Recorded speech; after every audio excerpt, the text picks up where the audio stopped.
hi everyone. Thank you all so much for joining us today for navigating COVID-19 fundraising challenges. I'm Christina McPhillips and I'll be your moderator for this webinar. A few housekeeping notes. This webinar is being recorded and it will be made available to you soon. You are all muted, but I really want to stress that your thoughts and questions are very important to us and we want to hear from you. So please chat your questions to us in the question box, and we'll attempt to answer those questions on this webinar. You can ask us anything you like. We won't say your name. We'll just answer your question. And if you have strategies that you're currently using and you'd like to share those, please do. We want to hear from you. I also want to say that today's presentation will run a little bit more like a podcast in that there will be a lot of dialogue, but there really won't be any visuals, just so you know. So as we all know, it is an extraordinary and uncertain time, and you're likely asking yourself, where do we go from here? Over the last 48 hours, our staff at Carl Bloom has had dozens of emergency conversations with our nonprofit clients. Initially, when we scheduled this webinar on Monday, it was intended for public media only, but as time went on, it became apparent that what we've learned in the last 2 days is vital to all nonprofits. And so for that reason, we have opened the webinar up to many different kinds of nonprofits. So on the line with us today, we have fundraisers and we have CEOs and we have all of the in-between from small to national nonprofits. So if you're not from a public media station and you hear us saying things about membership or on-air messaging, please apply what you can to your organization. And with that, let me very briefly introduce our speakers today. I know we really want to get to the meat of things. Cassie Coccaro is our creative director. She's worked with and written for public media, public libraries, Covenant House, North Shore Animal League, and many others. And she began her career at the American Kidney Foundation and Partnership for Drug-Free Kids. Jodi Scheib is our VP of Client Marketing and our resident public media expert.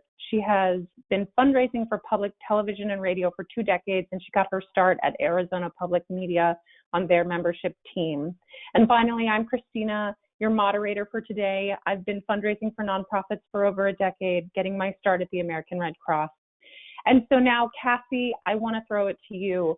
As our creative director, you've had so many conversations with our clients over the last couple of days.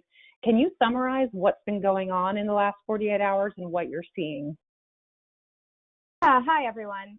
So what I've seen personally and professionally is a barrage, as I'm sure you have, of all types of messaging from nonprofits and for-profits alike. There have been long messages, there have been short messages, urgent, somber.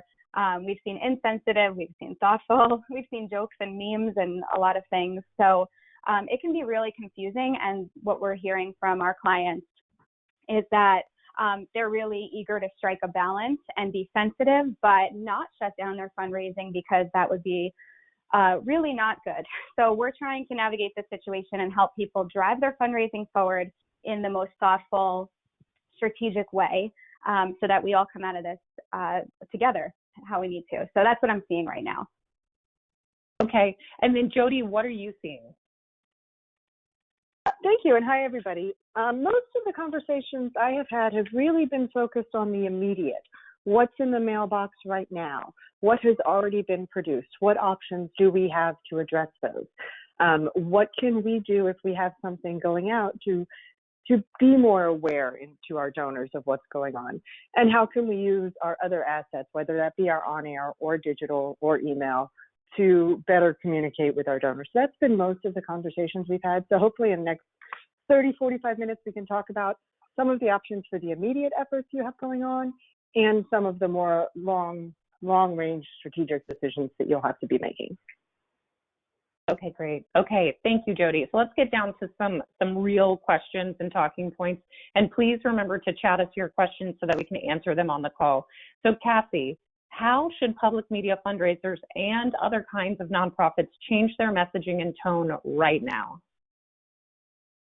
Sure. So I will first say that we are all navigating this together. And what we know as an agency is that our tone will have to be fluid depending on where the situation goes and what the message is around the country. Our efforts will have to reflect that.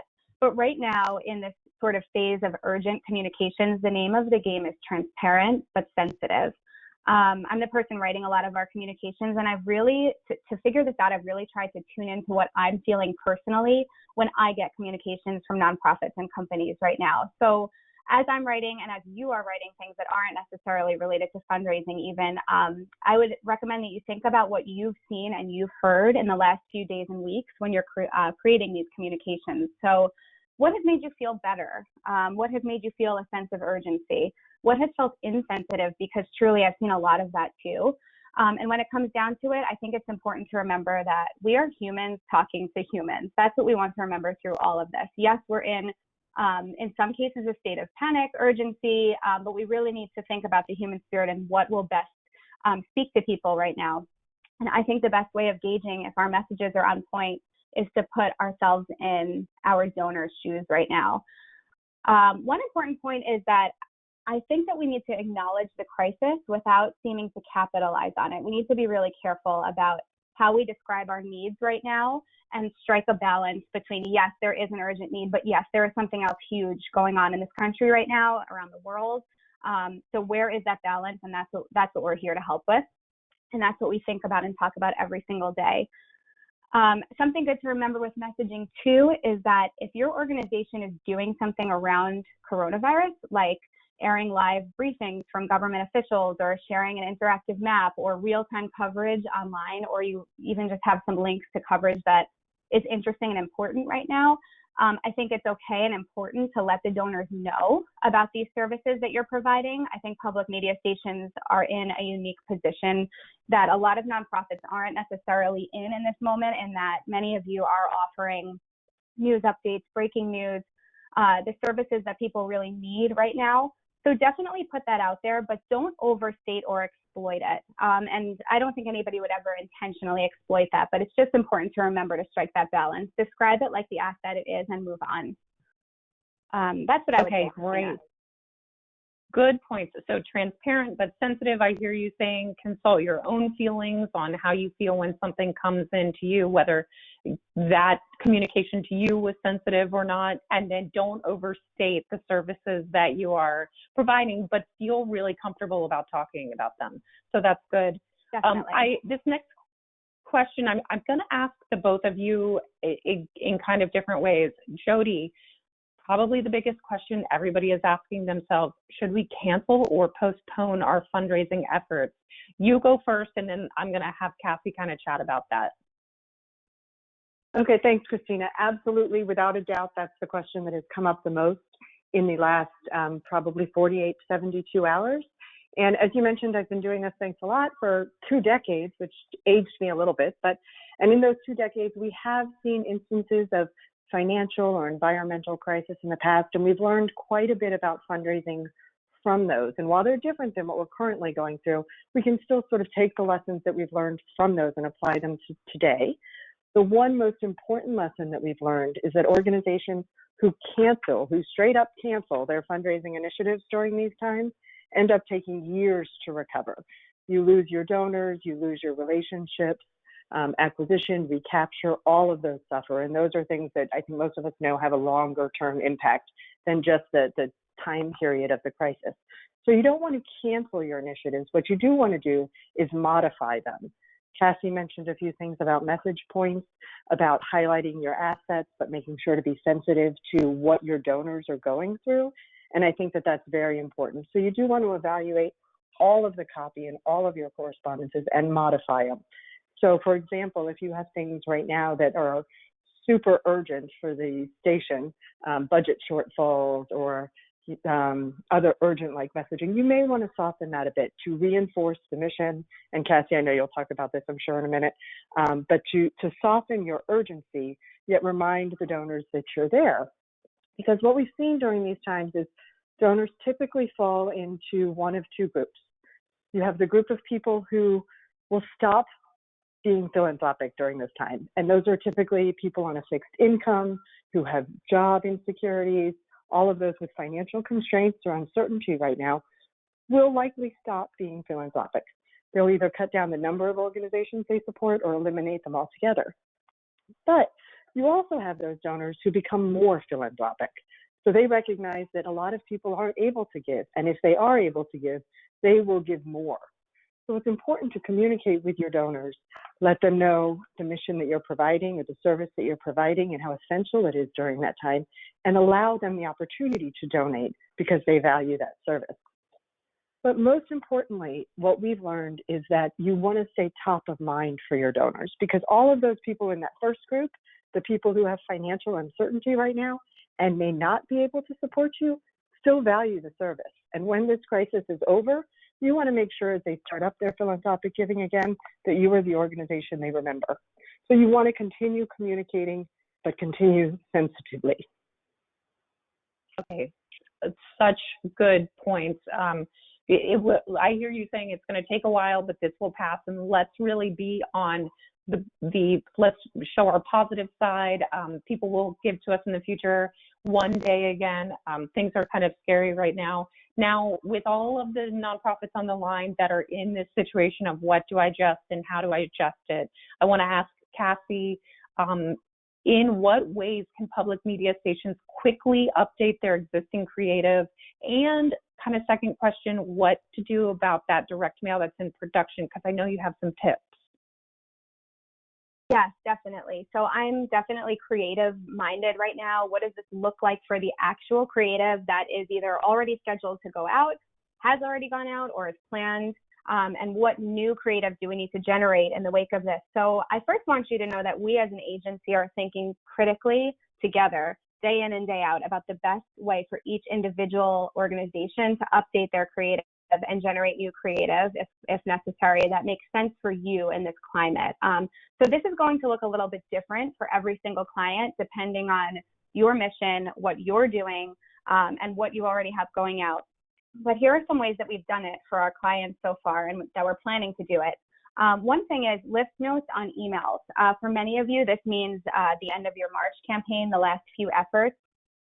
We've either modified them when we have time to actually change the content of the email with some sensitive messaging around this, with all of the points that I described in my last comments.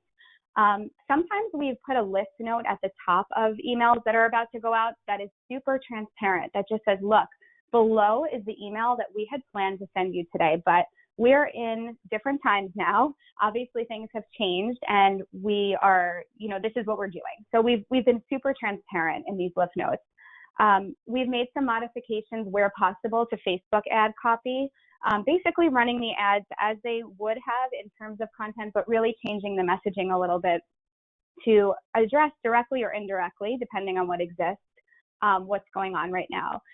I want to also urge you, in some cases we'll be helping you with this, in other cases some of you are going to be doing this on your own, but I want to urge you to check all related components of a digital campaign. So if we're helping you update your emails and ads, we want to make sure with you, and we will be checking this with you as well, is your donation form up to date? Is your homepage, light boxes, everything adjusted accordingly, and is it appropriate given the current state?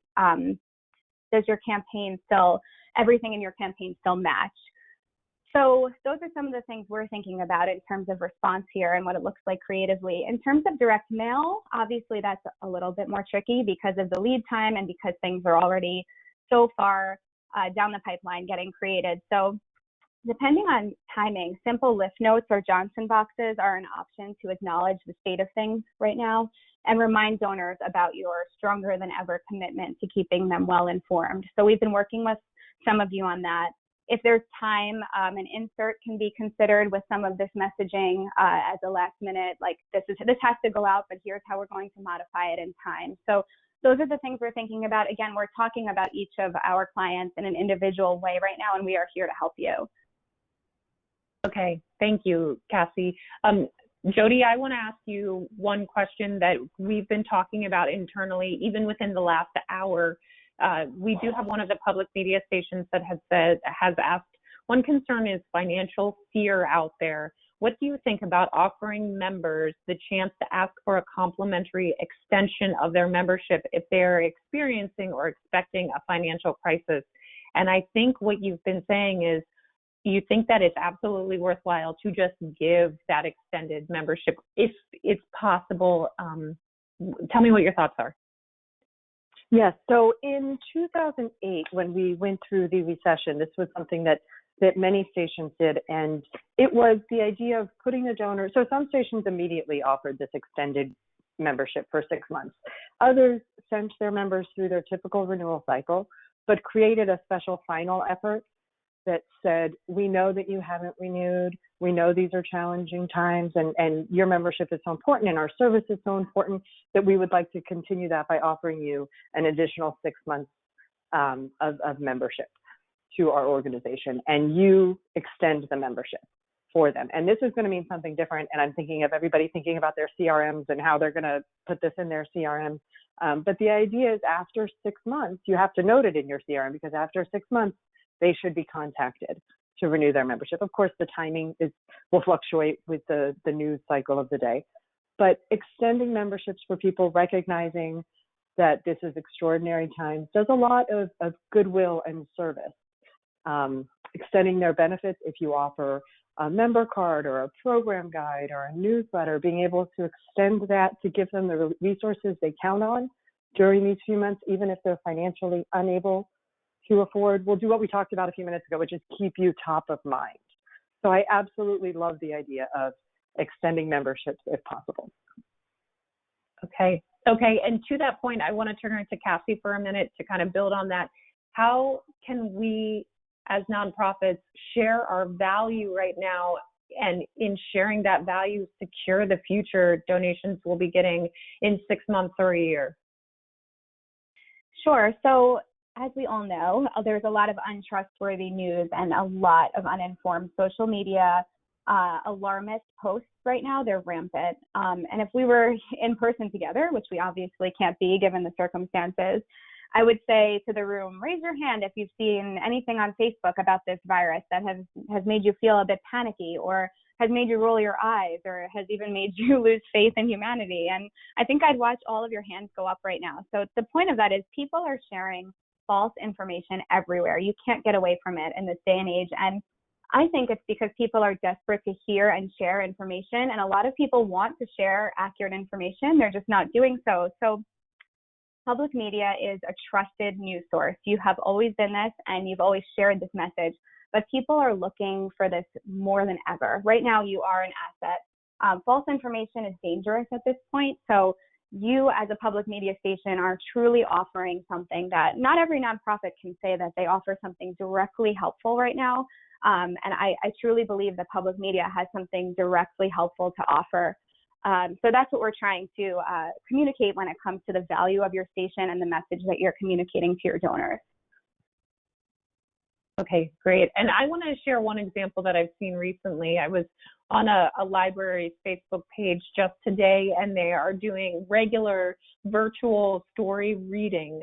So for the libraries that are on the call right now that have joined us, the parents that are homeschooling their kids, you know, they've never done this before, and I'm sure that they're very appreciative of your libraries reading these books to children virtually. It's an appointment for them. It's something to help them kind of get through the different hours of the day. This is something that is bringing value to your community. And so sharing that you're doing this and eventually fundraising around it is great. I think that public media has the same kind of situation where if you are sharing some kind of educational resource, this is value that you are directly bringing to people in their time of need. So that's something that you can fundraise around in the future. I want to also share, we've heard one great thing from somebody on the line in the question box. They said that they've maintained their member services line during this ongoing crisis. One of their team members took a call from a donor who had called to update their credit card number for their sustaining gift. The person calling in was so pleased that the station was taking phone calls and helped him right away that he doubled his monthly amount. So these are additional ways that you're providing value just by being an existing resource. So try to find value within your own organization. Okay, Jodi, I want to throw it to you.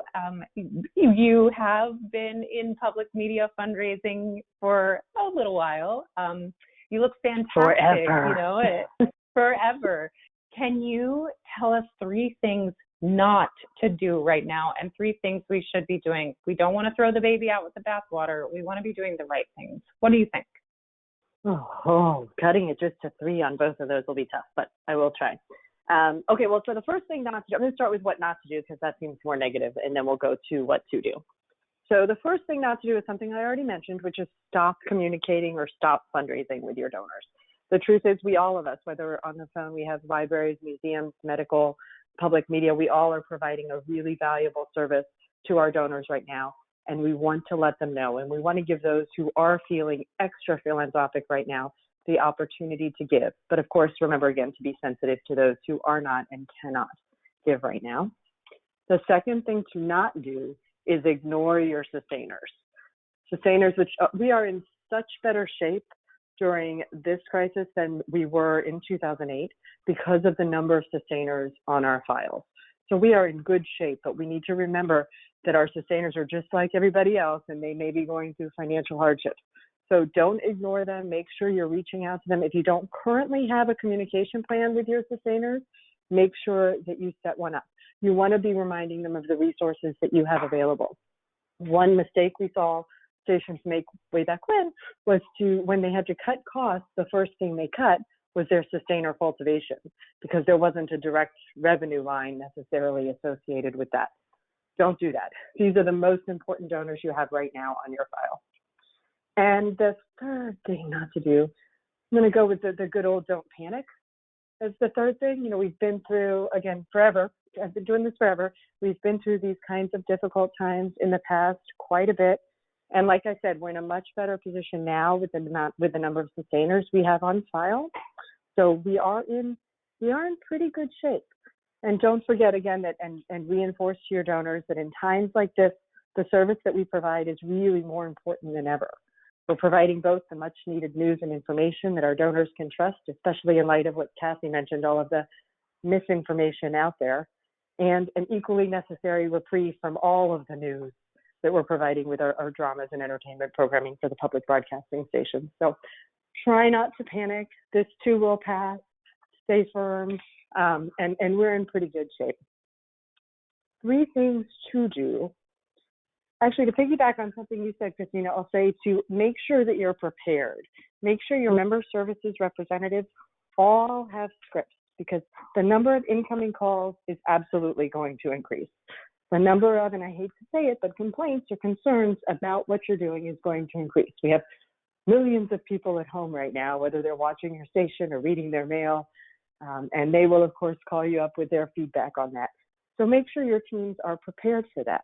Make sure they're prepared for how to turn a, say, canceled sustainer pledge into a postponed sustainer pledge. So we're happy to postpone your sustaining membership until things get back on track, or complimentary membership. Make sure they have all of the responses. Somebody calls and complains about a direct mail piece they received. Make sure your team is prepared to answer them in the best way they can. The other thing I would say is prepare your financial people.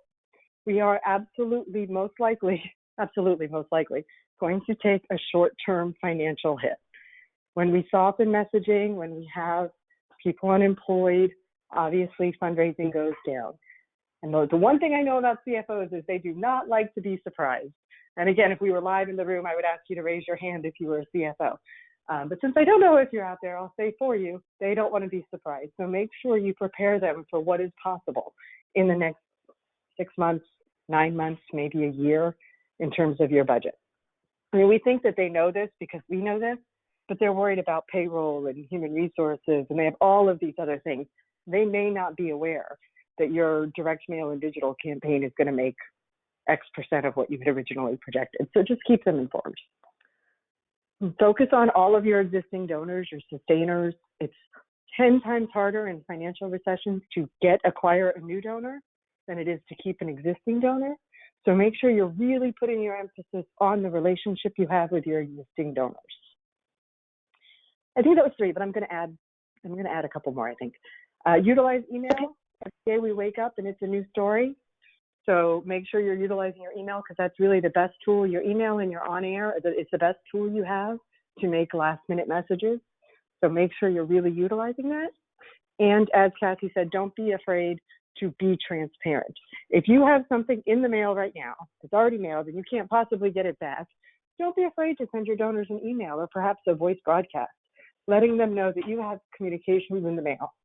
I think that our donors will respect that, and being proactive, being transparent, as Cassie said, maybe a Johnson box that says, "We prepared this to send to you, clearly times have changed." All of that is okay with our donors. Okay, I kept it to 5. That was okay, right? That was great. Thank you so much. Okay, so I want to encourage everybody on the phone to please ask your questions. And if you have found a strategy that works for you that you want to share with the others on the phone, we want to hear that. We are all about sharing. We did, Jodi and Cassie, kind of get the question that we thought we might get from someone, and we previously discussed this. So the question is, do you have a projection about how much of the hit stations will take from your experience of other happenings like this in the past? And previously, the three of us talked about how it is so difficult to say, your revenue is going to be down X percent. This, I would say, is a time unlike any other, and all bets are essentially off. The government is responding in ways we've never seen before. We're all in uncharted territory.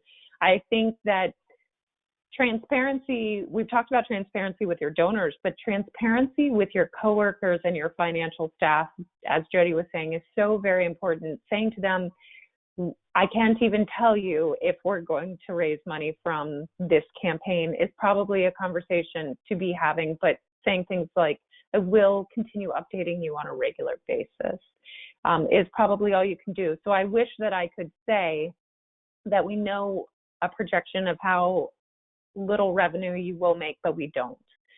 And so with that, we do have, yes, sorry, go ahead, Jodi. Can I jump in on that?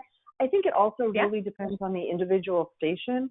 So if you have 60% of your file is sustainers, you are in better shape from a projection standpoint than somebody who has 20% of their file as sustainers. If you are a joint licensee with a heavy radio membership, you are most likely, again, it's a little uncharted territories, but in better shape than somebody that's a strict TV licensee and only has the TV station that they're fundraising for. A lot of these things, again, are quite fluid, but as Christina said, with the extraordinary measures the government is taking, it's hard to predict. We can look back to 2008 and give general, you can look back at your own data file in 2008, see how revenue dipped from 2006 to 2009. And if you need, because I imagine your CFO might need a rough estimate, that would be probably a very generous estimate. I suspect it won't, knocking on wood as I say this, I project it won't be as much because of the increase in sustainers. But if you need something, I would compare it to the 2008 dip. Okay. That's good information. Cassie, we have a question from someone in the audience. They want to know more about the emails to sustainers. Do you have any examples of language or what the email should include? What are you creating for our clients right now? What tips do you have? Sure. So as we know, sustainers are our most valuable donors right now in most cases. So we want to make sure that we're paying special attention to them. We want to encourage them that we're here, that we're continuing our important missions, and we're really just reassuring them and reminding them of their importance right now. And again, this is going to look different for every station, for your own sustainers based on what you typically send out to them. But we're tailoring individual messages to really pay special attention to them. Jodi, do you have anything else to say about that? No, I think you did a pretty good job. Really try to tailor and identify and draw a correlation between their support and what gives your organization the confidence and the ability to continue to go above and beyond to cover the current situation. I think that's the messaging we're looking at. Okay.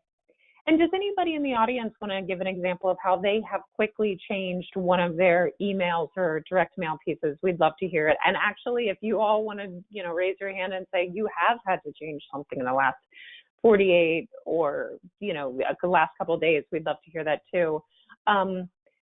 So let's see. Cassie, I know that you had some final thoughts as we wait for additional questions to come in. Can you tell me what you're thinking and what your go-to is as we kind of wrap up the webinar a bit? Yeah, of course. So, these are some crazy times and information is coming at all of us from all angles.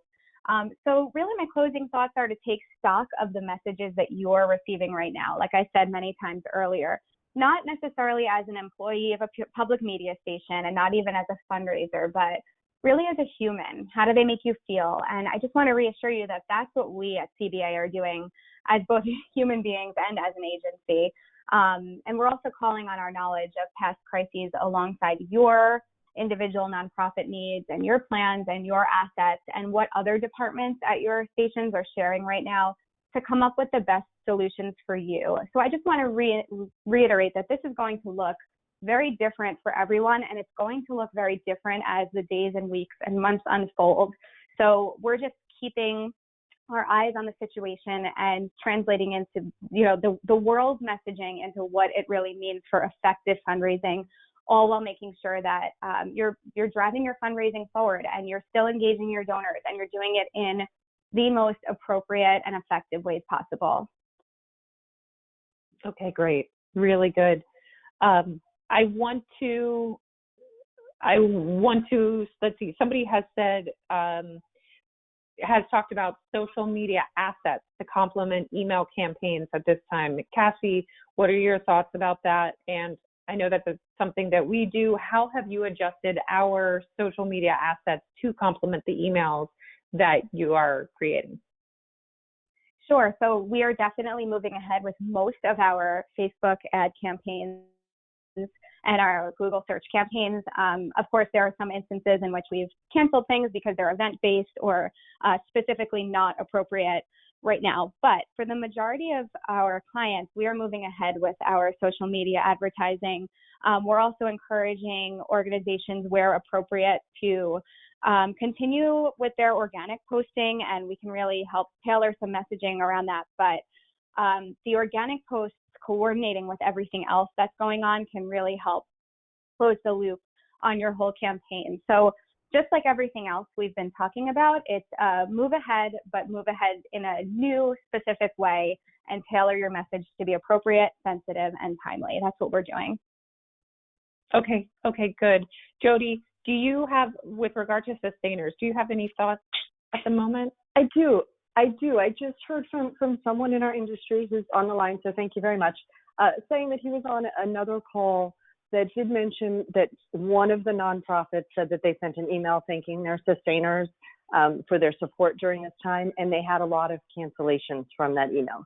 And I did want to address that because I do think that every time you reach out to your sustainers, that is a possibility. And some stations, some organizations have gone down the route of limited contact is best with their monthly donors because of that fear. Like the more we contact them, the more they're like, oh, wait, I didn't know I was doing this, the more they cancel. If you are one of those stations who doesn't regularly contact their sustainers and you think that a contact from you would be the first time in 9 months they've remembered that they give to you, then you absolutely may want to question the decision of increasing contact or reminding them of their support. But I think most of the stations, most of the organizations on the line have regular monthly communications with their sustainers, have really made a conscious effort to develop and nurture that relationship. And so if you are one of those stations and organizations who does have regular contact and you feel fairly confident that your sustainers know their sustainers, then I would again suggest that you do reach out and contact them. There's also, for the joint licensees or television stations out there, you have a group of sustainers who came on board during an on-air pledge drive. And you may want to filter, again, depending on how regularly you've contacted those donors since they've come on board, you may want to filter them out. You may want to wait until they've fulfilled at least the initial portion of that commitment to you for whatever the thank you gift was that they received. So I do think that also, and thank you for mentioning this, does depend on what you've been doing in the past. If it's the first time I've heard from you in 2 years and I'm a sustainer, I'll probably be like, wait a minute, why are you talking to me now? And if that's the case, then maybe don't do it. But if you are a regular communicator, absolutely go that route. Okay. Thanks, Jodi. And one more thing that I want to call out that one of the nonprofits on the line has said is so far that they have added new messages, so new messages in light of coronavirus and everything going on, and they've held off on some. And the new ones have been about COVID-19 news coverage and new educational resources on TV for families with kids out of school. So to all of our libraries and all of our public media stations on the line, you are the resource for educational tools that parents need right now. Flaunt it. I think that's a really great thing to do.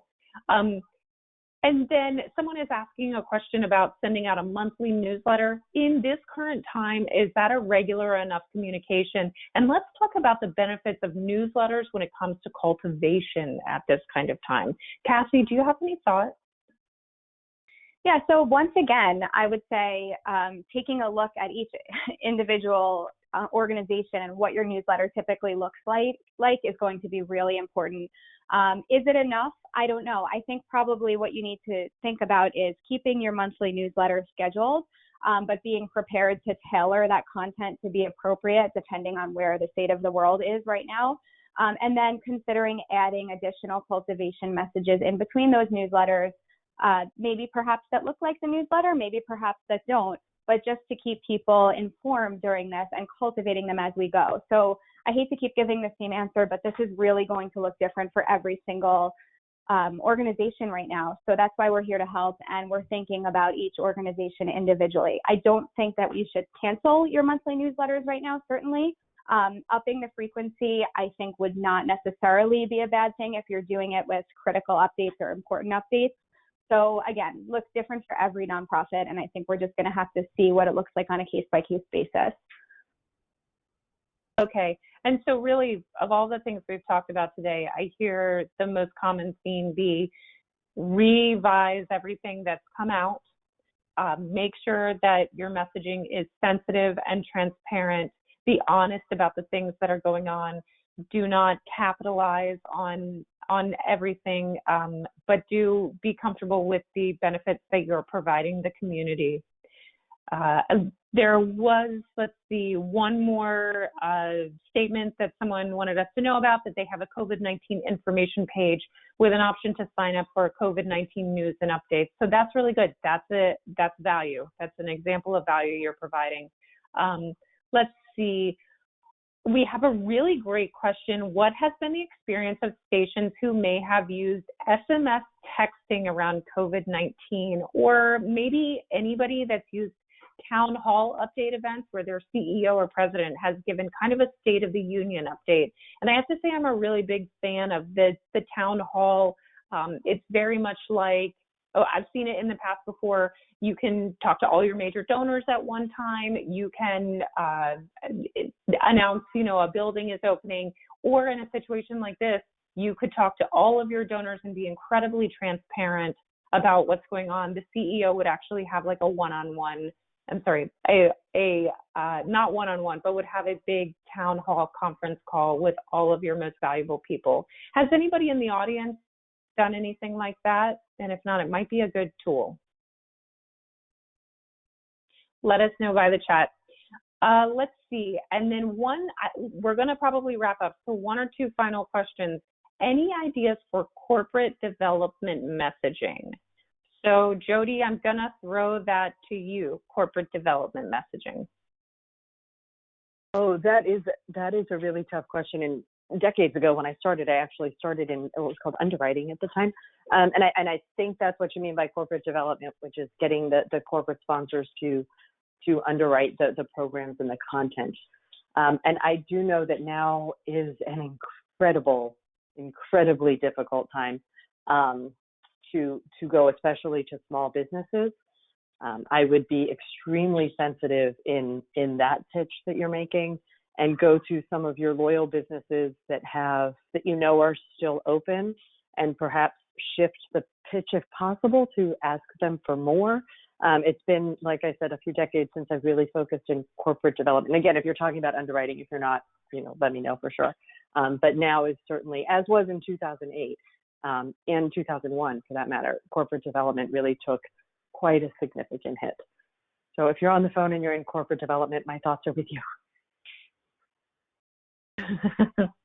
Well, sorry, I'm sure that was not much help. No, that's totally fine. I wanted to say that everyone, we're so very appreciative today of you being on the line. Please, this is my email address if you have additional questions that you want to ask our team. Cassie, Jodi, any final thoughts at all? I do. This is Jodi, and I do have one final thought, especially for the public television stations or joint licensee stations on the line, is that I know sometimes it's easy to look at our communications and to think about how, as Cassie said, how we feel and how we would react, and if you are, well, no matter what age range you're in, how, okay, well, I would just go online. But I know a lot of our donors are much older, are the ones that are particularly homebound right now. So to keep that in mind in your correspondences, you may want to think about donors who are scared to go to the post office and send in an envelope. I know it's hard because many of us probably haven't considered sending an envelope, let alone going to the post office. But a good chunk of our donors, that is how they send back mail, and now they may be more limited to do that. So consider addressing that in PS copy and a Johnson box copy as you talk to some of your donors. Remember that not all of them can go online or know how to go online. Not all of them are that savvy, and just remember that when you're structuring your communication. Okay, great. Cassie, any final thoughts? And then if not, we have one final thought from the audience. Yeah, just that the same way that we are telling all of you to speak human to your donors, we are trying as an agency to really speak human to you, because we're all going through this together. So my last note is that, especially coming from a creative angle, creatively and otherwise, we are here for you, to work with you. We might not have answers for you immediately, but we have the benefit of seeing a whole scope of clients and what they're doing. And we will apply all of that, and we will get through this together, and we will help you however you need to tailor your messaging and really get this right. So we hope that we can be here for you, and that everyone is well. Okay, great. And then the final thought from the audience actually comes from someone that we know that's actually in Barcelona, and she happens to be on with us right now. And she says that this is inadvertently the greatest work from home and study from home experience the world has ever seen. And when the crisis passes, things are going to go back to normal that we've known before. And now is the time to step into this new world as nonprofits and provide value and take a leadership position rather than shrinking back from ourselves, from putting ourselves out there and fundraising. So with all of that, we say full speed ahead, continue fundraising, watch your messaging. We're here for you if you need us. This is my email address. We're going to answer your questions in the future. We hope to hear from you soon. And the webinar is being recorded and will be sent to all of you. Thank you for your time. Best of luck to you. Stay well.